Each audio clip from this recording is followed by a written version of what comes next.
everyone, and welcome back to another video. Today, I want to talk all about how you carry games in Season 16. So I'm going to talk from a very general sense. I'm not going to make this super Talia focused. In fact, I actually chose a champion that I think I'm not super amazing at to make sure I wasn't heavily relying on champ mastery to really talk about how to win games. So the very first thing to carrying any game is finding some sort of lead in the early game. And that can be either over your lane, or it can be, you know, by snowballing the map and stuff like that. Something I see all the time at the moment is people saying, you know, like roaming is dead or whatever. I actually don't think roaming is that different than it was in the previous season. It's more you have to be very, I don't know, you have to be quite calculated with it, and I actually think that was the case before. So I'll talk through any roams and stuff that I do as I go through it. That's not the best start of the game. So I guess let's start with that. How do we get some lead over the laning phase? Well, it's going to depend a little bit on the matchup, but I would say things that are generally, you know, like pretty stock standard are you're going to need to have a good idea of when to trade. You know, like you're going to look to punish your opponent when they go for CS. You're going to want to try and get control of the wave at level 1. Like if you can manage to get prior, what that means is you can do stuff like this. You can look for, you know, harass under turret. You can look for deeper wards. You can, you know, make their life a lot more difficult than if you're the one getting pushed in. If you're wondering, this is it's a GM MMR game. The enemy is GM. My account's D1. But yeah, so what I'm doing right now is I'm mostly just getting pushed over the way. And I have a CS lead already, which is quite good. If you can base, and this is one of the big things that I want you guys to focus on, is try and secure a first base advantage. If you can base with more gold spent than your opponent, that's going to put you in like a really, really good position in order to snowball the game.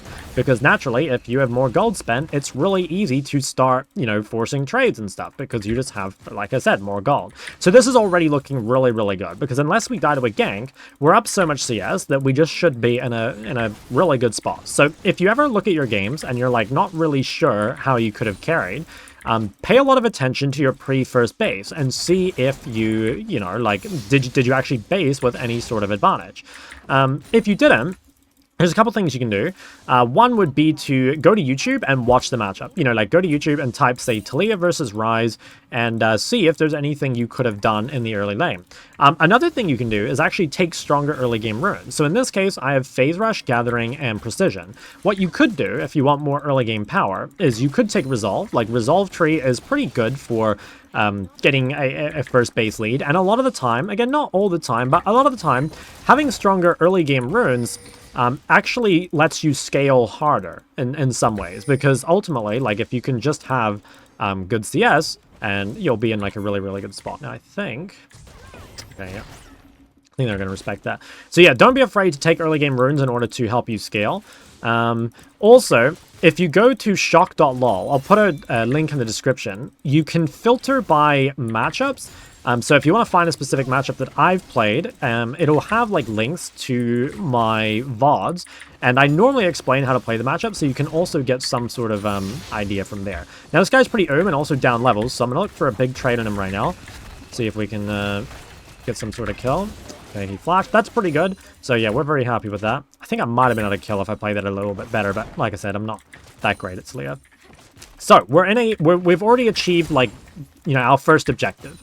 We're basing with a very sizable first base advantage. Now I think in theory I should stay here.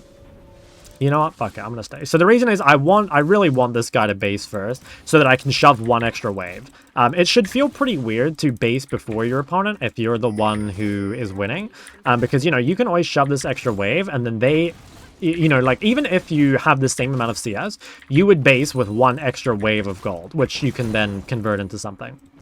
So, we're going to hit this base. Could maybe go for the plate, but I think it's too bad tempo. But yeah, we're really happy. Wow, this guy's so greedy. Okay, well, in that case, I'm going to stay again.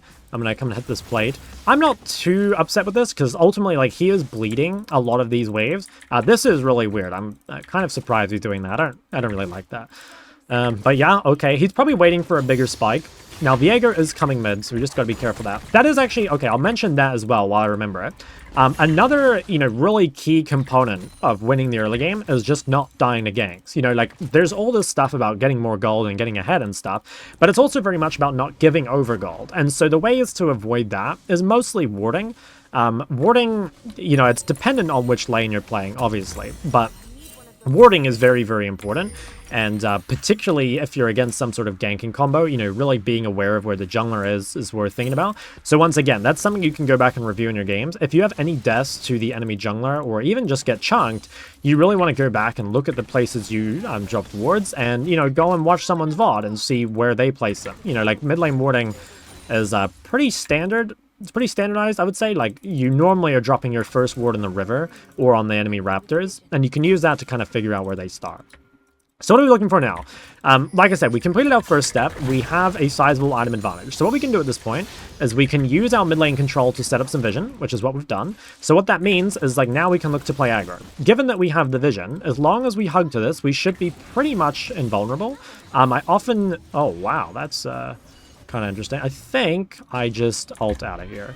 Yeah, I'm okay with that. Like, that's the ulti trade. So, I often get the question of, like, how do you play so aggressive and, you know, not die to ganks? And most of the time, it is going to be through a combination of warding and hugging, like making sure that you're, you know, like there, for example, I was hugged to my bot side wards, so even when, you know, they were, you know, Viego ganked me from top side, ultimately I was able to live. Now, this guy has no flash, and I have a huge item lead, so I'm going to just fist fight him.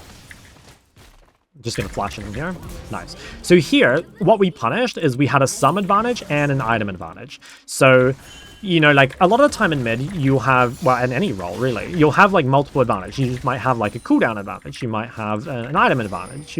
Oh, my league freezes sometimes. You might have a, like an XP advantage. You could have sustain advantage if you have, like, some lifesteal in your kit or something. And you try and turn these into more tangible advantages. So, now that we've got our first kill, it's going to be easy to snowball, right? Like, our initial item lead has become even bigger. And we're going to look to snowball that. You might have noticed I haven't even looked for a roam yet. And the reason is because I want my roams to be very high percentage. I'm going to try and roam when the wave is shoved and with my jungler. And so far, I haven't really seen an opportunity to do that. I don't want to give up any waves. Once again, that's another really key place for you guys to look, is if you're giving up any waves for free in the early game, that matters a lot. You should not be giving up pretty much any waves for free.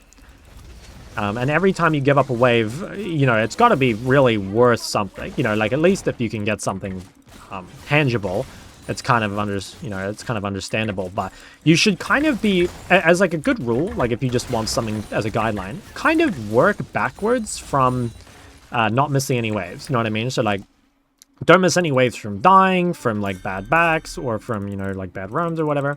Now, I'm going to come ward top side. The reason I'm doing this is because I want my vision to be on my jungler's side, so that I have, like, super safety, especially when you have no flash. You've got to be very aware. And this is something I might make a video on at some point, but there are certain windows where you're way more vulnerable than others. So, for example, when you have no flash, everyone's going to look at you, in other words. So I'm just going to lean here. I think they're going to give this. Yeah. They're going to give this. So that's pretty good. Now, despite my item lead, I'm maybe at a very slight deficit here. And the reason, and this is like a little more complicated, but the reason is that Catalyst is just a really strong laning sum. And also, I'm pretty sure this guy has flash up and I don't. So what I'm going to do right now is I'm probably going to look to shove and then just get off the map, because I want to make sure I spend my gold before I fight this guy again. If I fight him being down items, things will probably not go particularly well for me. Now, this game, I'm going to go for Sork Shadow Flame, and my reasoning for that is I'm solo AP, and they probably won't build any meta resist, so I can just be really, really strong, in other words. I think that guy, well, he might get one. Yeah, so in this case, I'm actually just going to sprint straight mid. So the problem with Ryze doing this is that he is going to lose stuff mid no matter what, right? And you'll kind of see this, that, like, these roams off tempo, they're not actually that good, because even if he gets this Riven kill, which is not guaranteed, as you can see, you lose so much mid. So I'm not even going to bother responding to this. I'm just going to hit mid. And, you know, even more so, if you have, like, 3 grubs and a cannon wave, just smack the mid turret. And, like, yeah, it kind of sucks for your teammates. But ultimately, like, this is such a huge win. Like, Ryze is completely doomed. Yeah, he's going to be so far behind me. Like, yeah, he gets some plates, but nothing like what I got mid. So we're in an amazing, amazing spot. And, it is, you know, we'll talk about the mid game obviously when we get there, but if you want to have, like, a chance to carry every game, now that being said, you don't need to carry every game, but if you want to carry every game, it's pretty much required that you win early game.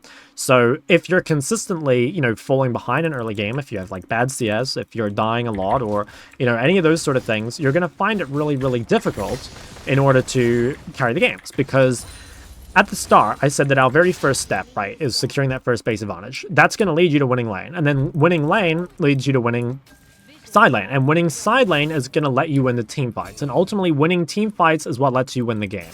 So that's kind of our pathway.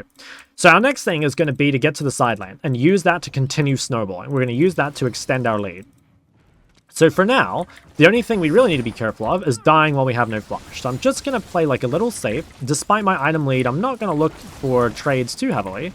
I just want to, you know, kind of like avoid this window and not die to Viego. Also, I'm very, very close to being strong. Like once I complete Blackfire, I'll be really, really big. So I kind of just want to wait for that. Okay, get a little bit of poke there. I'm taking a little look at bot, but I'm seeing like basically like super pushed and super healthy. So in other words, like not particularly gankable. And yeah, once again, you'll see that like I haven't really looked to roam at all. You know, like again, I've like kind of thought about it a little bit. Like I thought maybe a little bit about the like top play. And I think this guy's dead. Oh, well, maybe not if he fucking jumps past him. Okay, it doesn't matter. Yeah, I've looked a little, but mostly, once again, I'm just, like, shoving the waves and then, you know, looking from there. So here would be an opportunity where I'd think about roaming, right? I could think about roaming bot, but I'm not going to roam bot until after I push. And the problem is that they actually died before I could even move. Now, I'm going to kill this plate. I don't really want this fight, if I'm honest, because I have a shit ton of gold. Now, my teammates are strong, so we could probably fight it, but just be very careful doing this. It is very greedy to fight when you have this much gold in your inventory. But I think my teammates are so strong that we can make it work. So that right there is the kind of like, it's sort of like a calculation you have to make, you know? This guy is fucking trolling. I have ult too. Should I go for it? Yeah, I think I should. Oh, she actually got out. She might have gone up. Not really sure where she went. She might just be in the bush. Yeah, it is extremely, extremely greedy to look for fights when you have this much money in your inventory. So it's, I guess, like, when you're choosing fights, the big things to think about is, like, 1, gold, 2, resources, so, like, your HP, your mana, your, you know, cooldowns, etc. And also think about the numbers. So, like, for example, is it a 3v3? Is it a, you know, 4v3? Whatever. Can I swap lane with someone? Yeah, I could probably go top. Yeah, I think that's fine. Yeah, so that's kind of the next step, right? Is like as you come into the mid game, you're going to try and use this lead you have from lane in order to snowball these fights. And these fights, you can take more of them and they become a lot easier as your lane is better. But if your laning phase is kind of average, you know, like you would probably have to give that fight, which is not that bad, by the way. Like I didn't necessarily need to take that fight. But because we're so strong, we could. So, what are we thinking about next? We're thinking about the side lane. So when you're side laning, the most important thing is to try and, just like the laning phase, push the wave as far as you can into the enemy turret. Now, we're pretty safe here. You can see our Vision and our Jungler are both, like, set up in a way where we don't really have anything to be scared of. Bro, this fucking Talia champ is so OP. As long as we have our Jungler here, he's dead. That's crazy. As long as we have our jungler here, and as long as we have our vision set up, we're not actually scared of anything. So we can continue to shove the wave in a turret. I've seen a lot of takes this season about, like, you know, you can't side lane as a mage or whatever because you can't beat the top laners, and that's, like, definitely not true. And in fact, even if you couldn't beat the side laners, you can't just not side lane. You know what I mean? Like, side laning is such a core part of the game. That would just be like saying, oh, you just can't lane mid because the junglers gank you sometimes. You know what I mean? It's like, that's just part of the game. You have to, like, figure out how you're going to deal with that. And in this case, the way we're going to deal with it is we're going to set up our vision, and then we're going to, you know, try and shove waves all the way into turret. Probably chunk this guy. I think my Kalik might have just died. Now, I'm pretty sure I can kill this guy. Please, so OP. Actually, just blows my mind. Okay, so I'm going to shove this wave all the way in. So once again, I'm going to shove as far as I can without dying, which in this case is, I don't think I can shove this. I'm going to go home. I'm going to spend all my money. I'm going to grab the Shadow Flame. Oh, I guess I better wait. That's a bit annoying. Is there any wards I can ping? If I could shove this wave, by the way, without dying, I would have. But as you can see, right, like, that's doesn't look super likely. So we're going to do the same thing. We're going to run straight to the side lane. I'm going to grab this gold. Grab the Shadow Flame. There we go. And I'm going to deploy top. So here, basically, I'm just going to the open lane. Now, what do we need to be a little careful of? The big thing is my jungler is bot side. So in this case, I'm somewhat limited in how far I can push out, because it's very scary when my jungler is on bot side and we don't know where their jungler is. So what I want to do is really slowly retake some control, because what I really don't want to do is throw my lead. So I see Braum in top river, and I know my jungler's bot. So my play right now is just to survive. So if you end up in this position, best thing you can do is just come and like hide in one of these bushes and try avoid getting dived. Because if your teammates are making plays bot, your goal on the other side of the map is just to live, which is what I'm going to do. Now I'm just going to try and chunk this guy a lot. Okay, yeah, GM game by the way. Let's shove this wave all the way in. I'm still a little scared. So I saw Viego bot. I don't see Braum, and I don't see Ryze. I think... Okay, I'm going to risk this. The reason I'll do this is because I have ult, but this is quite risky. And I'm also doing this because I know people showed bot. But it is worth noting that this is a little bit of a risk, and it's like... It's a risk I'm calculating. But again, if you can get that wave all the way into the turret, super, super valuable. You know, like, there is so much reward for getting that all the way there. So, once again, I'm going to reset. Now, what am I thinking about right here? Next objective is Dragon. So... If Dragon were a bit further away, I would probably go top. But since Dragon is kind of soon, what I'm going to do is I'm going to deploy mid first. And this kind of gives me options. It means that if the enemy team looks like they're contesting Dragon, I'll go to it. If the enemy team looks like they're giving Dragon, I'll go top and just keep farming. So this guy being top kind of tells me that they're giving, or at least I think they're giving. So what I'm going to do is I'm going to try and retake control topside and then just go top. Now, because I have TP... Worst case, if they decide to contest, I can always TP back to it. And this is quite an important, you know, side laning tip, is that if you have TP up, it makes side laning so much easier, because, you know, even if everything goes wrong, you can still fix it with TP. So, in my opinion, holding TP in side lane has a huge amount of value. So, okay, I set up my vision, I see the Viego bot. I'm not going to bother TPing into this, because my jungler is top. And also, I just don't think the objective's even that important. So once again, we'll shove the wave all the way in. And I don't see anyone mid. It's a tiny bit risky to hit this. They could be coming top. I'm just going to kind of like respect this little area here until I get more info. So yeah, I'm looking at the map. I don't really see everyone. We're getting Dragon. Okay, I see Vayne. So my main job here is just to live, because I'm weak-sided top. But I saw Vayne, which means I can probably kill this wave and then run away. But this is, like I said, quite risky. You've really got to calculate this. Ooh, I have ulti. Yeah, see, like, they are... Alright, yep. I see ya. Ooh, okay. I think I'm fine. Damn, so ultimately too greedy. I got caught by the Viego, and they got a huge shutdown. So, like I said, the safe play there is just not to shove at all, and I calculated wrong. But it is also worth noting that, like, there is value in shoving that wave. You know, like, there is a reason I take the risk, which is that getting the wave all the way into the turret is incredibly valuable. It denies creeps, and it also forces the enemy to respond. So this seems Giga Troll, if I'm honest. Well, apparently my team won it anyway. Okay, that's cool. Yeah, so that's really good. I mean, honestly, we've probably won the game. So, yeah, I'll kind of summarize it all at the end. I'll keep talking through what I'm thinking here, but I'll kind of summarize everything for you guys at the end. And like I said, I want to try and generalize it as much as possible to not just, like, other champs, but also to other lanes. Because I think the game does play out more similarly than people think. Now, what I'm going to do here is I'm going to walk top without TPing. I want to keep my TP in order to keep sidelaning. And my goal, once again, is to just shove this side wave all the way in before I even think about doing anything else. So I'm going to shove this. I'll shove another, and I'll shove one more. And I'll set up my vision. And then we can maybe think about making a play mid or something. But we've always got to do this first, right? And you can see I have a huge amount of CFs. Like, I'm so fucking strong. I'm 4 levels up on the enemy mid. So don't let anyone tell you that mid lane's like a utility role or something. You know, like, you can pick utility champs, don't get me wrong. And then they're actually really good.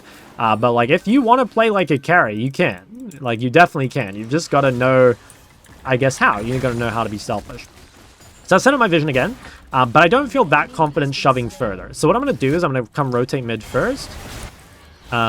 Okay, so in this case, since my team just won without me, I can just, like, go back top. Or more likely, they're just gonna FF. But You know, like, see there, because I was scared to shove that wave, I decided, okay, unfortunately, I can't shove the wave all the way in a turret, which sucks.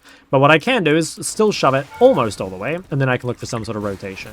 Now, I would like us to do Baron. I really think we should. Baron is a very important, you know, tool, obviously, to win the game. And this is one thing that I see come up in coaching sessions all the time, which is you guys make a couple picks post 20 minutes, and then you just, like, don't do Baron. And it's like you give up the opportunity to just really snowball the game. Like, once you get a Baron, the game just, like, it blows open. You know, it's not to say it's an instant win, but it's pretty close, you know? It's a huge swing. So we're going to reset, spend our gold. Now, post-Baron is a kind of interesting time of the game. So with post-Baron, or like when you have Baron, you want to be pressuring 2 lanes. So previously we were pressuring 3. But with Baron, you can take so much gold by being grouped that it's normally better to play 2. Now, ideally, we play mid-top. At least that's what I prefer, because there's more gold to get. But what I'm going to do here is adapt to Riven. And this is something that you guys can learn from as well, is whether or not it's the correct play to play top side. If your Riven is playing bot side, then you just have to play with them. Like, this is a good example. These guys recalling when we have Baron on, this is really bad tempo. Like, they should have reset earlier.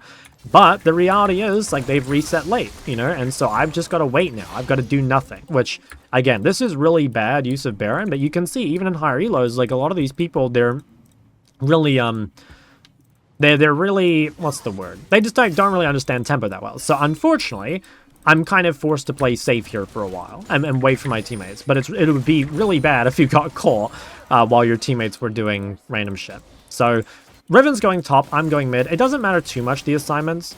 I think Riven might be a bit safer top than me, but it's actually not that big a deal. I'm just a little scared to walk in here. Okay, managed to hit the van. Okay, so this should be really good. We should have no trouble breaking the base. Just got to be maybe a tiny bit careful of getting engaged on.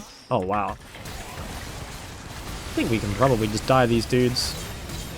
Oh my god. Okay, well, yeah, that is pretty much just game over. I don't see any way they could win. Does Vayne actually get out? Almost. Yeah, that's crazy. Yeah. Okay, so yeah, let's kind of summarize it a little bit for you guys. So what were the actual most important things of this game? Mostly, it was just the laning phase. Honestly, like, this was a game where I was able to win the 1v1, both in the lane and the side lane so hard, that, like, basically nothing else even mattered. So if you're ever not sure what to work on, and I always tell people this when they're like, oh, I'm platinum and I'm trying to get diamond, or if I'm, you know, master and I'm trying to get challenger or whatever, is the first thing to work on is your first 15 minutes. Everything to do with warding, wave control, trading, you know, not dying to ganks, all this sort of stuff is very, very important. And if you can get to like 14 minutes in a really strong position, you have a great chance of carrying the game. So yeah, one thing I'll just like quickly add before we finish up is if you did want the matchup website, I'll just show you quickly how it works. So like, if you go here, by default, it's filtered to mid, season 16, and played on stream. You can go like all seasons, and then you could type a matchup. So for example, if you want to learn Orianna versus like Syndra, you go like this, you just click apply, and now if you click any of these, it'll take you to the YouTube timestamp. So like if I click this one, for example, it takes us here, and then you'll have me talking about it, basically. So yeah, hopefully you'll find that useful as well. Anyway, if you guys want more videos like this, let me know. I haven't made any sort of gameplay videos in a while, but I wanted to make one on a more broad concept, basically. But yeah, if you guys did enjoy it, let me know. Don't forget to like and subscribe, and I'll see you on the next one.